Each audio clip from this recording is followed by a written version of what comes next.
Ya, itu banyak banget yang sedang berkumpul, kayak lagi menikmati aroma dari dupa itu ya. Saya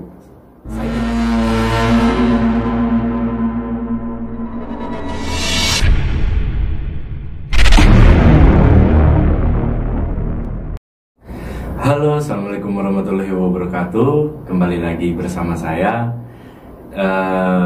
Antusiasnya sih banyak banget, yang rata-rata pada yang kenal saya tuh jadi pada kurang lebih tahu story saya ya. Ya memang apa adanya, saya cerita dari berdasarkan pengalaman.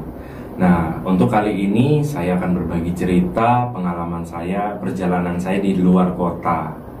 Pokoknya simak terus video saya, biar nggak gagal paham. Jangan di skip video saya ya, pokoknya biar seru. Dan jangan lupa like dan subscribe video saya. Oke teman-teman, pengalaman pertama yang di luar kota ini saya bagikan. Pengalaman saya berada di kota Cirebon. Waktu itu di kota Cirebon ini saya bersama orang terspesial. Ya, mungkin pengalaman ini menjadi pengalaman yang unik ya. Saya ini di kota Cirebon itu jelas ya, saya dapat seseorang yang lagi butuh pertolongan waktu itu ya, ketika sakit. Jadi orang ini ya biasa ngobatin orang, tapi dia sudah tidak mampu karena terlalu banyak serangan pada waktu itu. Nah, saya berkunjung ke rumahnya, kalau nggak salah namanya Wantin kalau nggak salah ya.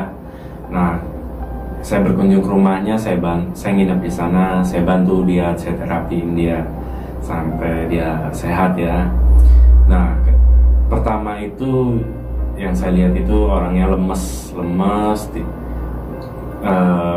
nggak bisa ngapa-ngapain, ngeblank gitu ya, pikirannya kacau, pokoknya campur aduk banget.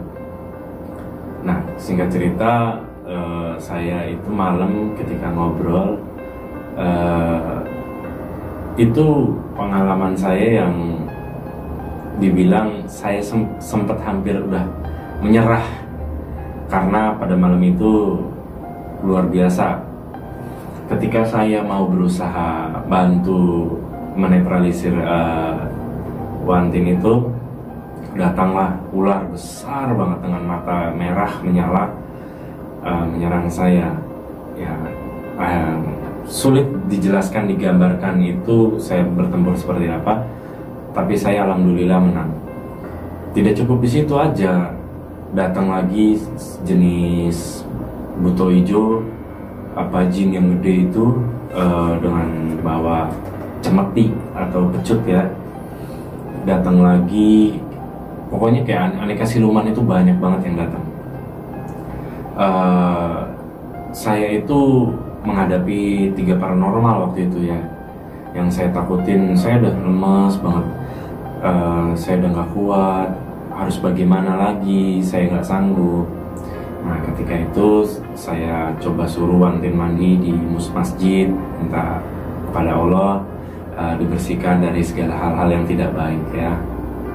Nah, terus berdatangan kan, saya udah lemas banget.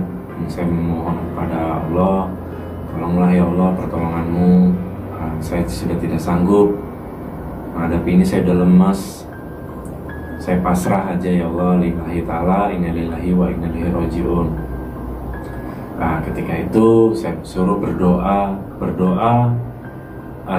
Ketika berdoa datanglah bala bantuan. Itu buat saya di luar logika ya. Ketika keadaan saya sudah lemas, ada langkah kaki besar, kayak Godzilla lewat gitu, dan dalam keadaan lemes saya lihat seekor harimau besar naik, ada yang nunggangin. Besarnya itu harimaunya itu segede mobil Avanza apa Innova, sebesar itu ya, sangat besar. Nah, ketika itu yang menunggangi itu tersenyum. Kenapa kamu orang baik, kenapa, siapa yang membuatmu seperti ini? Dia sangat marah. Percaya atau enggak, yang saya ketemuin itu Eyang Prabu Siliwangi. itu asli. Karena apa? Kalau hanya KW, bangsa lain itu tidak akan mundur untuk menghadapi. Tapi ketika dia datang, semua itu pada mundur.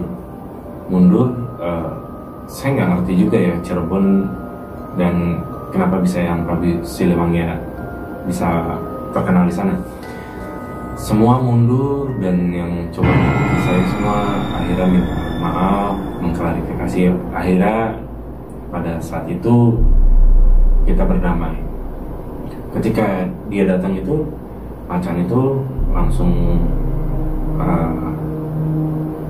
hentakan kaki 3 kali loncat gitu ya, loncat, dan akhirnya semua yang datang akhirnya tidak jadi, dan yang ngerjain itu pun akhirnya mengerti.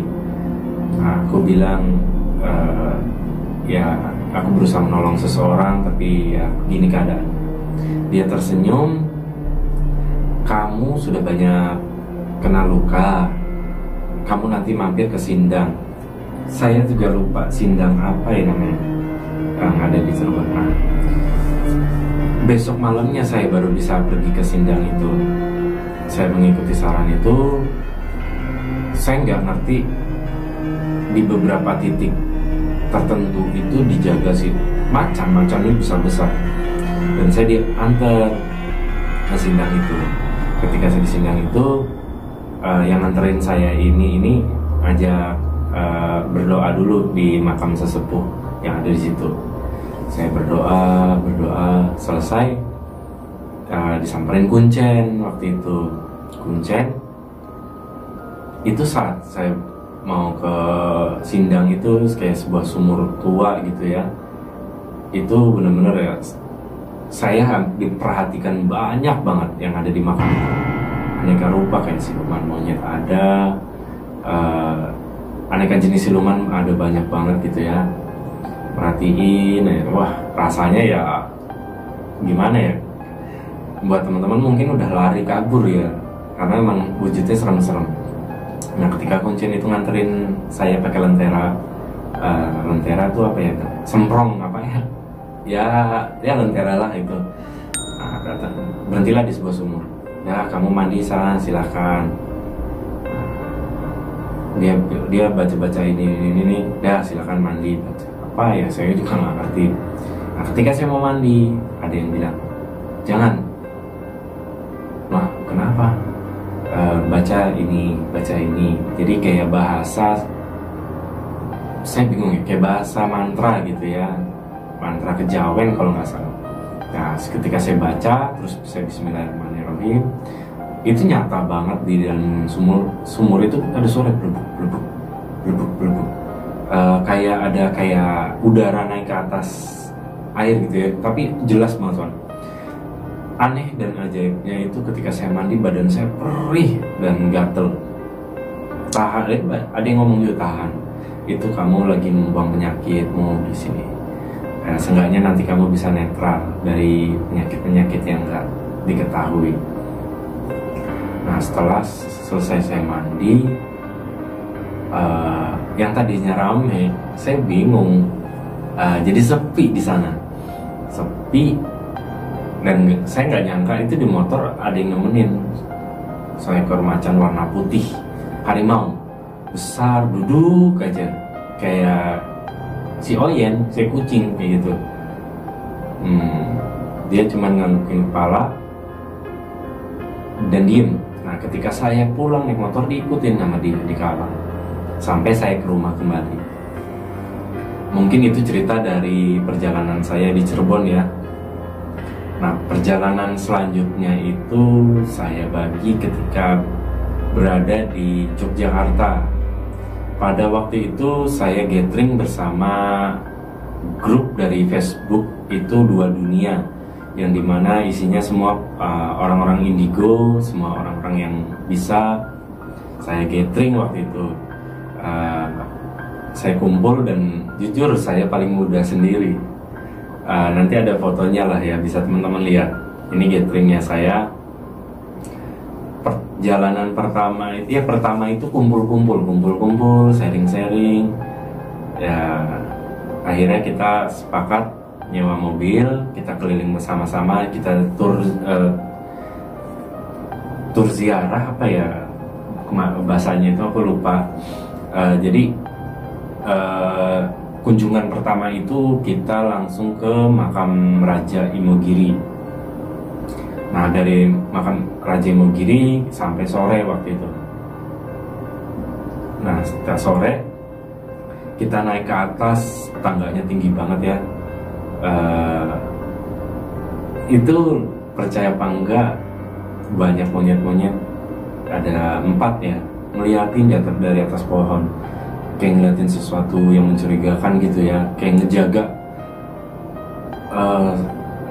Di pinggiran anak tangga pun banyak yang kayak lagi telak pinggang besar banget gitu yang ngeliatin, mata merah. Nah sampai di atas itu ketika saya sholat bareng-bareng teman-teman ya, sholat maghrib sama-sama, ada kejadian lucu. Yang satu itu melihat kucing tapi besar mondar-mandir. Kalau yang satunya itu melihat kayak ada kakek-kakek tapi wangi banget dan semua nyium banget wangi, ikut sholat bareng. Wujudnya sih nggak serem. Terus kedua itu yang lucunya gini, saya kan mau turun, saya ada pohon kelapa pendek banget, saya pengen banget, saya minta izin dulu. Jadi buat teman-teman kalau ke tempat-tempat yang sengaja dijaga gitu ya, agak sedikit terkenal mistisnya, jangan sembrono karena bahaya. Mungkin teman-teman bisa berdoa, tapi kan kita nggak pernah tahu apapun itu. Yang penting jaga etika aja ketika teman-teman itu berada kemana-mana, lagi di mana-mana gitu ya. Jadi tuh saya minta kelapa. Nah saya minta izin sama yang di atas kakek-kakek tadi. Ya udah kalau kamu haus ambil aja. Saya ambil 2, saya petik. Ternyata dari atas pohon ada yang duduk, badannya hijau, semua taring, marah-marah sama saya. Kamu main petik-petik aja nggak izin sama saya, kamu mau nyari perkara katanya. Saya diem, enggak, saya udah minta izin tuh sama itu. Akhirnya yang di atas pohon itu senyum, maaf saya nggak tahu. Ternyata ya masih sungkan gitu. Nah ketika turun mau keluar makam, jadi makam itu luas ya, ada kayak di sisi parkiran ujung itu ada yang bakar dupa banyak banget gitu.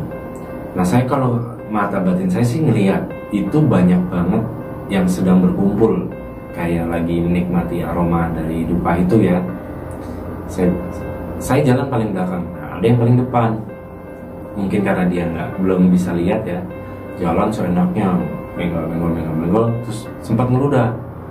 Saya bilang, Mas, jangan, izin dulu, karena di situ banyak yang kumpul. Gak percaya dia, akhirnya muntah-muntah. Wah. Saya ketawa aja, karena jadi kayak kita nih ada orang nongkrong, kita lewat, sudah kurang ajar, nggak misi, enggak, ngeludah lagi. Akhirnya, wah kita hajar aja lah. Nah, akhirnya saya izin lah. Mungkin saya minta maaf mewakili teman saya, dia mungkin nggak tahu. Saya minta maaf. Akhirnya teman saya sembuh lagi normal. Lanjut perjalanan itu ke makam Kota Gede, makam raja juga sih ya. Di situ saya niatnya pada cuci badan ya. Apa sih ya? Saya lupa namanya. Jadi ruat badan. Ada 2 sumur, cewek dan cowok.